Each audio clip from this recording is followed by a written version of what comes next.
இன்னைக்கு ஒரு நாள் தாண்டி வாடி. நான் வரல சித்தி. ஏன் இவள கோயிலுக்கு வர சொல்லியா? ஏமா போக வேண்டியதானே? சித்தப்பா உன்னை யாராவது வீட்டுக்கு வர சொல்லிட்டு நீ போறப்ப அவங்க வீட்டுல இல்லைன்னா நீ என்ன பண்ணுவ? அதுக்கப்புறம் அங்க போவே மாட்டோமா? அப்படிதான் சித்தப்பா. சித்தி தியேட்டருக்கு கூட்டிட்டு போச்சு, சினிமா பார்த்தேன். பீச்சுக்கு கூட்டிட்டு போச்சு, கடலை பார்த்தேன். மாட்டு சந்தைக்கு கூட்டிட்டு போச்சு, மாட்டை பார்த்தேன்.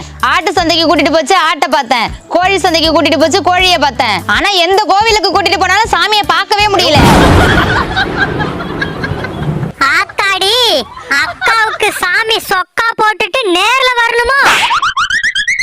இந்த உலகத்தை படைச்சதே கடவுள் தாண்டி. அப்ப பேய் பிசாச படைச்சதும் கடவுள் தானே? வாணாண்டி, இதெல்லாம் நமக்கு வேணாண்டி. போடி. ஏமா இப்ப பகல் நல்ல வெளிச்சமா இருக்கு. 7 மணிக்கு மேல எப்படி இருக்கும்? இருட்டா இருக்கும். இருட்டுன்னு ஒண்ணு கிடையாதுமா. இப்ப பகல் வெளிச்சமா இருக்கா, 7 மணிக்கு மேல இந்த வெளிச்சம் கம்மியா இருக்கும், அவ்வளவுதான்.